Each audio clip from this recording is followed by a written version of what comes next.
You're listening to the Sex and Psychology Podcast, the sex ed you never got in school and won't get anywhere else. I am your host, Dr. Justin Lehmiller.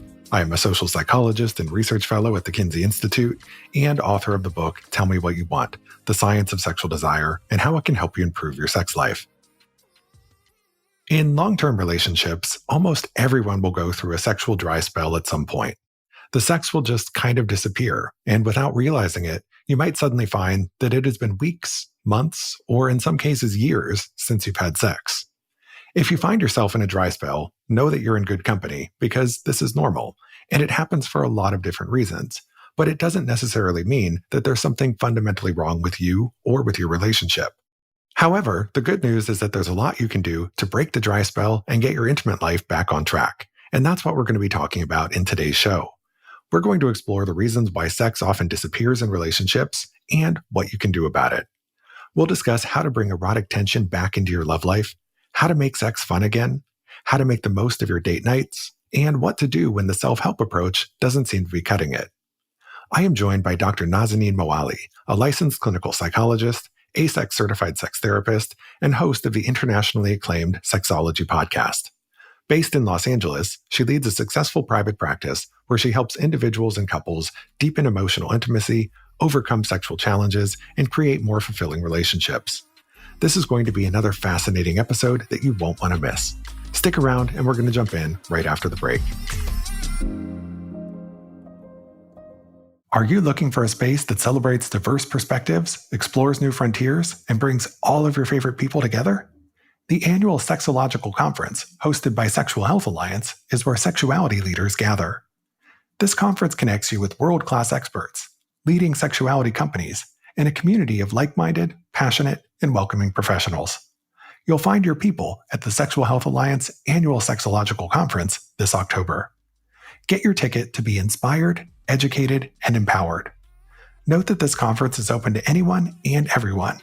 Head over to sexualhealthalliance.com, select the annual Sexological Conference page, and save your spot today. Hi, Nazanin, and welcome to the show. I'm very excited for our conversation. Well, thanks so much for joining me. I've been on your wonderful Sexology podcast a few times as a guest, so it's going to be fun to turn the tables and interview you for a change. So in this episode, we're diving into why sex often disappears in long-term relationships and what to do about it. So let's start with something that you refer to as the passion paradox, which is this idea that love and sexual desire, while they go together quite naturally early on in a relationship, can actually start feeling like opposites the longer that you're together. So why is that? Explain the passion paradox to us. That is such a common challenge that many people have. They assume that the more that you know the person, sex is going to get better. That could be an outcome, but what really happens is when we get really familiar with someone, desire fades. Because in order to experience that desire, that yearning, there needs to be an element of mystery. When we're in a long-term relationship, we have different modes of communication. We have parent to parent, friend to friend, and lover to lover. And many people get really good in friend to friend or even co-parent if that is the case. And they do really well with communicating about their life, everything they're thinking. But they assume that then that's going to help their bedroom. But in order for you to be able to have exciting sexual experiences, there needs to be, as I mentioned, element of mystery. There is this element of curiosity. And when you think you know someone, that can get in the way of you having that desire and passion. And because many people kind of have this misunderstanding about what does it take to have great sexual experiences, that's why they find themselves in this position of that we had great sex at the beginning of the relationship. And now a few years in, the passion disappeared and they start feeling that there's something wrong with me or with my partner. But when in reality, that the script that we have around sex and long-term relationship, it needs to be updated. And I think that is a challenge for many people.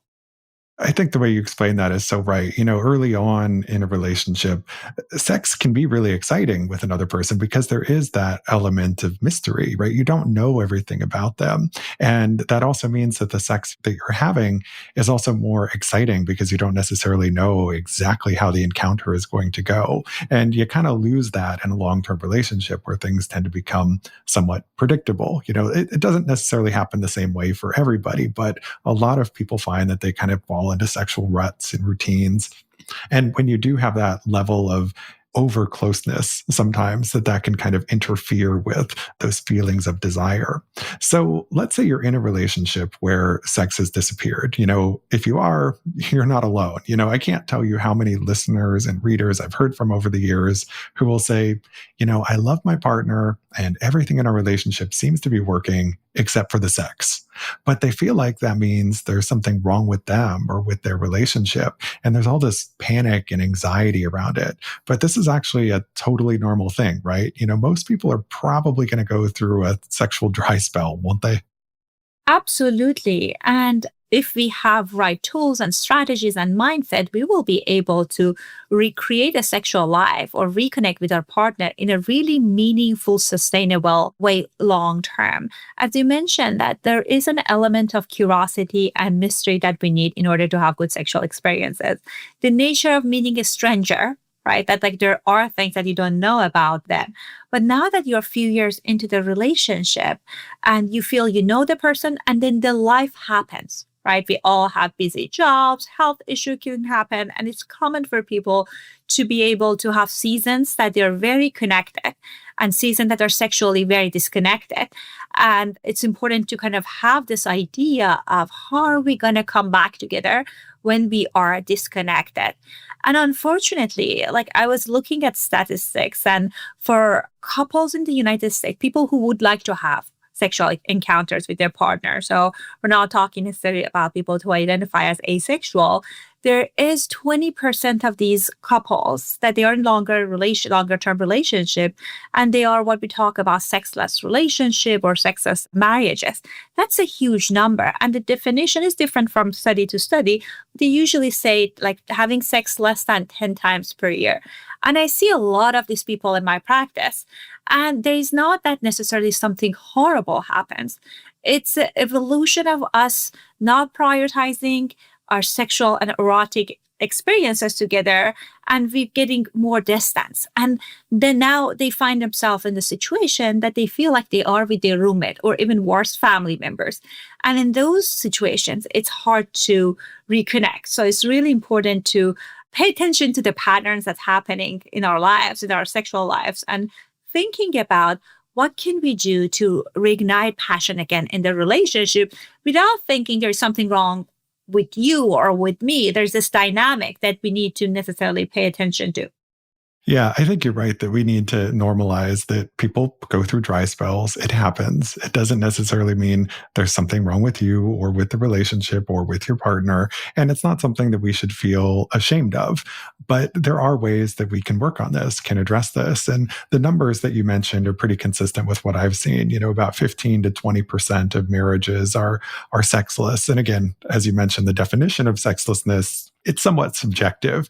If you talk about having sex 10 times a year, there are some couples, some partners who might be perfectly content with that, right? And so that's one of the tricky things about trying to define sexlessness is that we also need to take into account the subjective perception of it. So if you're having sex 10 times a year and you're totally fine with it, it's not a problem.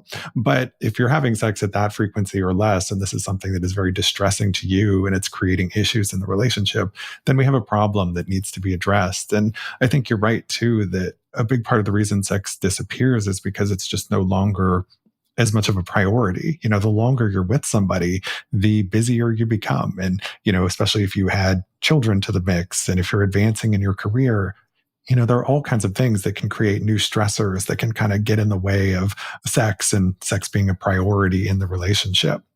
So, when people experience one of these erotic droughts, if you will, the first question they usually ask is, how do we fix this? But you say that's not actually the right question we should be asking. So, what are the questions that we should be asking instead?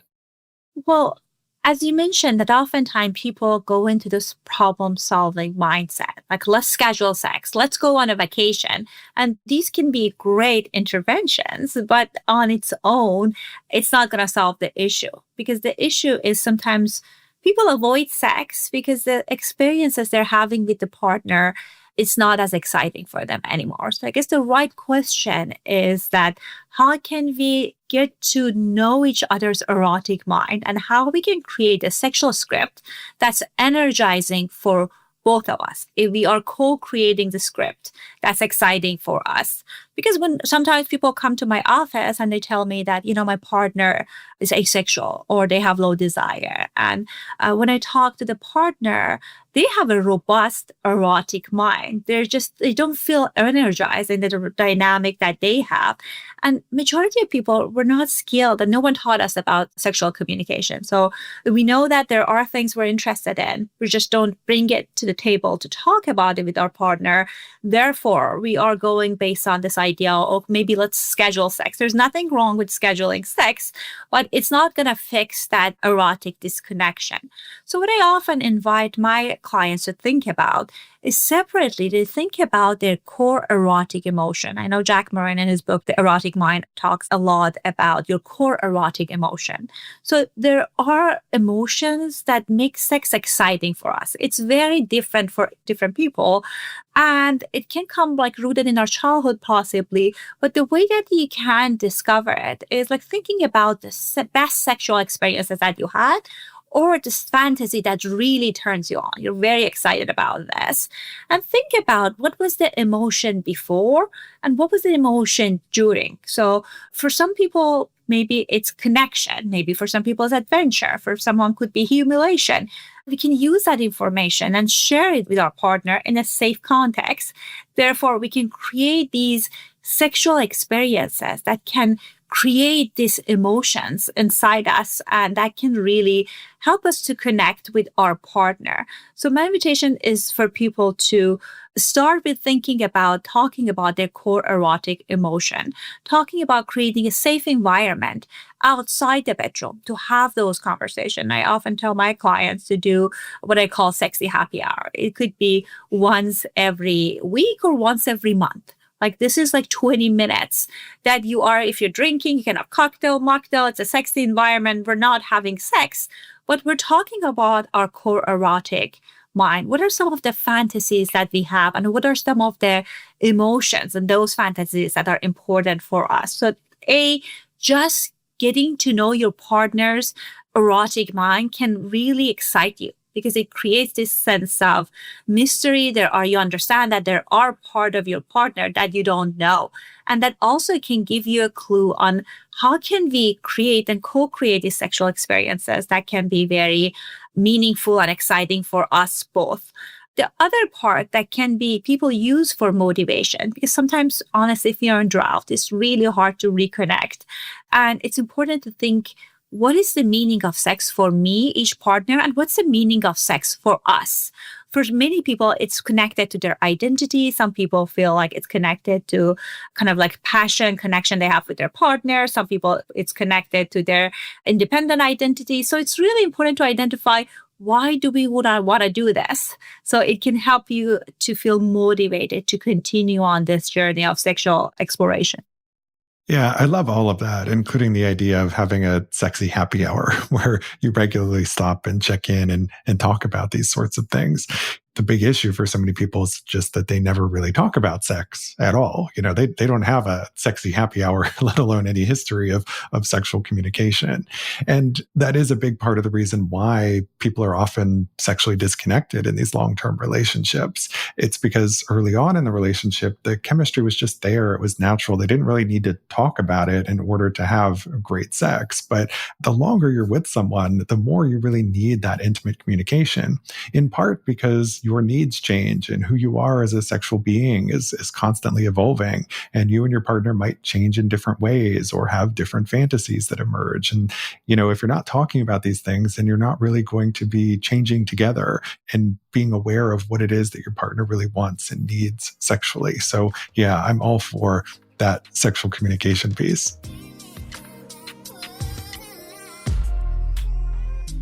Summer is a wonderful time to go outside and have some fun in the sun, but it's also the perfect season to turn up the heat in the bedroom. Of course, sex is great all year round, but summer sex, it just hits differently. So make the most of these long summer days with Beducated, the #1 online platform for sexual health and happiness. With over 100 expert-led courses, Beducated will help you to unlock a whole new level of connection, confidence, and pleasure. Want to level up your oral game? Learn the secrets to giving an erotic massage? Or maybe just make the most of masturbation? No matter whether you're solo or partnered or where you are on your pleasure journey, there's something here for everyone. One course you'll definitely want to check out is Sex Positions, which offers a foolproof tutorial for really getting creative in the bedroom. This course will walk you through 19 different sex positions that will help you to spice things up, and it will also show you how to adjust them for maximum pleasure and comfort. Beducated is where toe-curling pleasure meets expert-backed education. Get 60% off the yearly pass by using my last name, Laymiller, as the coupon code. This is an incredible deal, and your discount is locked in for life. Try Beducated risk-free with a 14-day money-back guarantee. So what are you waiting for? Check the show notes for the link, and be sure to use my last name to get your discount, and get ready for endless summer pleasure. So, in terms of bringing desire back in long-term relationships, we need to cultivate some erotic tension. We need to bring some of that mystery back into it and shift away from seeing our partner as just being our roommate or our best friend or our co-parent. So, how do you bring that erotic tension back into play and cultivate that sense of mystery again? One suggestion is to have that conversation, right? Now we're learning our partner's erotic emotion. So we have some clue of what works for us. And the other part of it is the novelty. I know people are different in their comfort level of incorporating novelty. And sometimes when we don't have that core erotic emotion, when we're using novelty, it feels cheap. Like if you want to direct this movie and you're just randomly taking out props from the costume closet, right? But when we are creating this sexual script and scenario, kind of those novelty element can be really exciting for us. I often talk to my clients, depending on where they are and with novelty spectrum, is to have this sexual bucket list that like you have these things that you are interested to explore and incorporate it once a month or once a season. So and these are the things you talked about, and that can really help you to find, kind of build anticipation in the relationship, have these new experiences. So that it's not necessarily that new sex toys will revive your sexual life. It's more about doing something new together. That can also be very energizing. And we're using that core erotic emotion as a guideline on how can we add novel information and novel tools and strategy to create a script based on that. And also when we are incorporating novel activities, sometimes it's helpful when we are paired with something that we love and we like. For example, if you have certain positions, certain activities that you want, you incorporate that novel experience as part of that. So you can feel like we still get what we want and have a conversation about it afterward. What do we want to keep and what do we want more of? And sometimes it's those conversations can be difficult. That's why I think that maybe talking to a coach or a therapist can help people to have some of those conversations. Yeah, as we've said on the show before many times, novelty is really important in sexual relationships, but sometimes suggesting to your partner that you want to try something new gets interpreted as criticism, like, oh, you're not attracted to me or you're not happy with the sex that we're having. And so it needs to be framed appropriately and framed, I think, as an invitation to do something that's going to be exciting for both of you.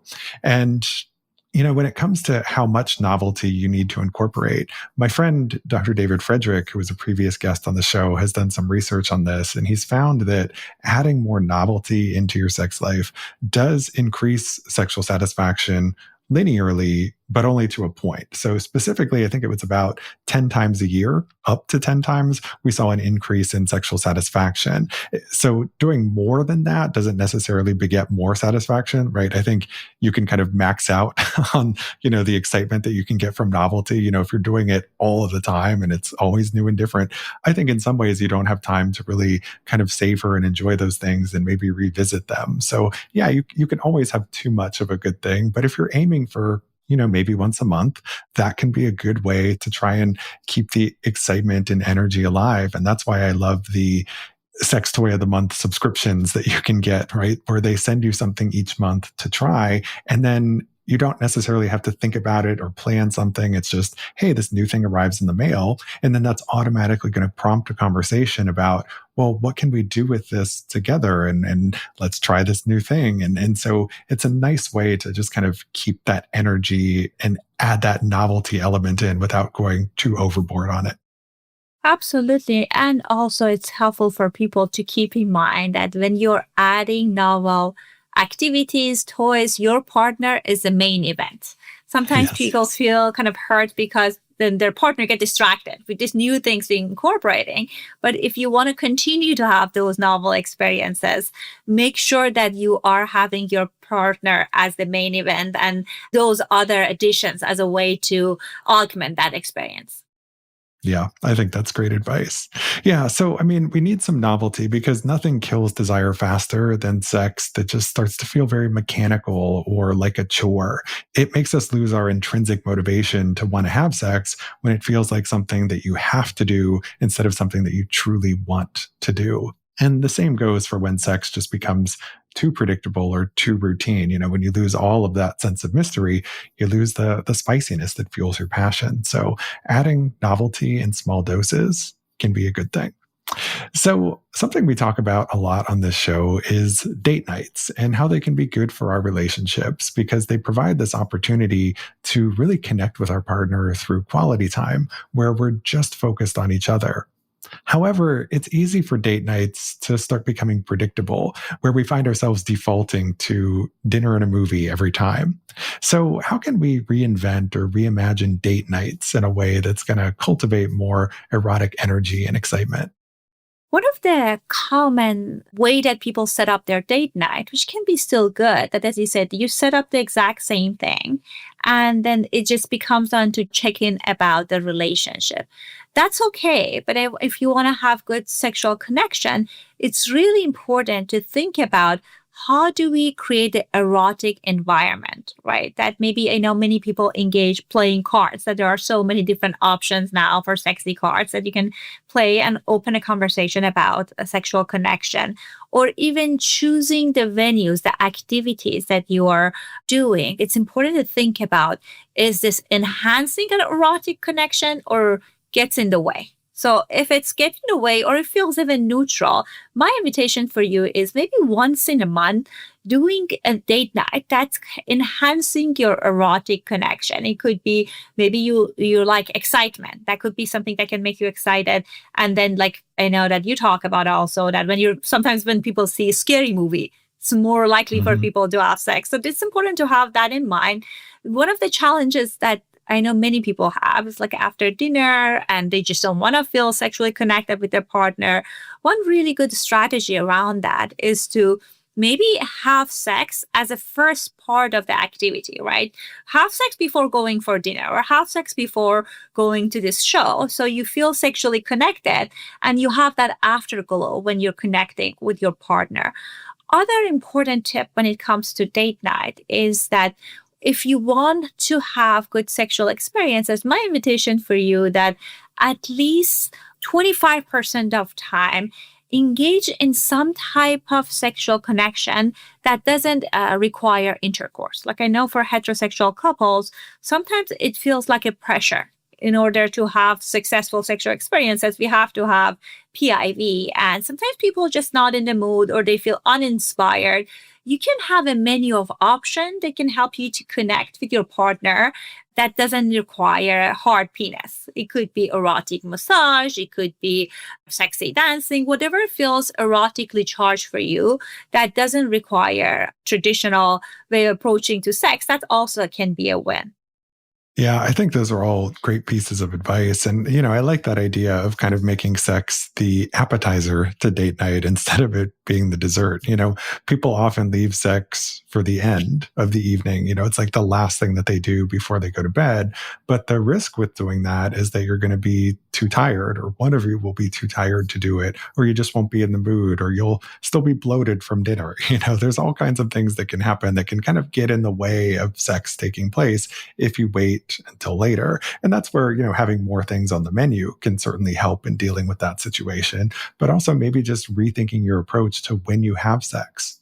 It doesn't have to be the last thing that you do at the end of the day. Sex can happen any time of the day. It can be first thing in the morning. It can be the middle of the afternoon. I think midday sex is underrated. I don't think enough of us are having afternoon delights because, it can be a good break in the middle of the day, a chance to reset. And also when maybe you're going to have a little bit more energy than you would if you do it kind of last thing before bed. So, I think that's also a helpful piece of advice when it comes to sexual initiation is that you need to rethink like what sex is and how it happens and kind of get away from those sexual scripts and realize sex can happen at any time of day and sex doesn't have to be just one thing. And when you start having more of those options on the menu, I think it tends to be all the better. So yeah, reimagine those date nights. So, we've talked a lot about things that people can try on their own to bring desire and erotic energy back into the relationship. But the self help approach doesn't always work, and sometimes it isn't enough. So, what are some of the signs that it's time to bring in a professional? And how can sex therapy help in cases where partners are really struggling to establish that erotic connection? When it comes to hiring outside support, first thing I want people to keep in mind that it doesn't mean that your relationship failed, right? We do kind of like if we want to improve our tennis, we hire a tennis coach, right? Sex can be the same way that even when you're noticing that it's been couple months that you're struggling and you want more support, that could be a place to go to sex therapy. So it depends more on your personal approach of when I'm usually hiring sex therapists and sexual coaches. What's important to keep in mind is to, if you're able to have a communication with your partner, like if you're not able to have productive conversation around sex with your partner, when if you get to this place of viciousness, anger, frustration, that shows that in order for you to be able to have successful rehabilitation of the sexual connection and erotic connection, it's helpful when if you're hiring someone that can help you with that communication. That's one piece. The other piece is sometimes the pain and struggles we have, it's related to things outside our bedroom. Sometimes maybe our partner are disappointed around how we managed our conflict or fights, or they felt unsupported in different phases of life. And now few years pass or few months pass and they're emotionally shut down. And those times are also, it's very helpful to work with a sex therapist that can help people understand what happened. How can we repair that wound and that challenge, and how we can create a new pathway forward? And also, sometimes we have sexual interests that we have shame around that. It's so hard for us to even communicate it. Maybe our partner is open to hear it, but first we need to be able to accept our desire, maybe work through the shame, and working with a licensed therapist or a sex therapist can help you to arrive to the place of acceptance, because it's really important when we're communicating our desire that we are accepting ourselves, because that also can help us how we're going to have the communication with our partner and how we talk to ourselves around our sexual identity. Yeah. So if the self help approach isn't working, or if you and your partner just find yourself at an impasse, or you just can't figure out the way forward, working with a therapist can be very helpful for figuring out how to have those difficult conversations and finding a productive solution that works for everyone.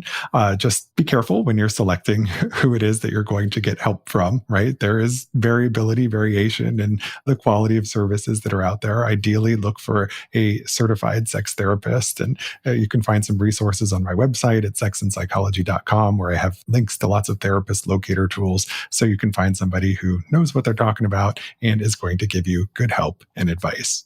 So thank you so much for this amazing conversation, Nazanin. I'm looking forward to continuing our conversation in the next episode.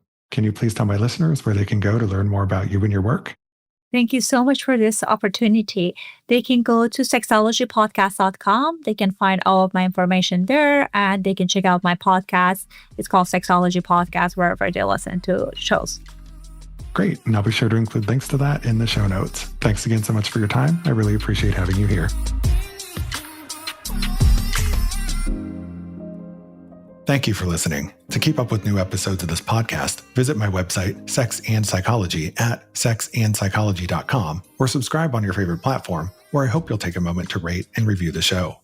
If you listen on Apple Podcasts, please consider becoming a Sex and Psychology premium subscriber to enjoy ad-free listening for just $3.99 a month. You can also follow me on social media for daily sex research updates. I'm on Blue Sky and X at Justin Lehmiller and Instagram at Justin J. Lehmiller. Also, be sure to check out my book, Tell Me What You Want. Thanks again for listening. Until next time.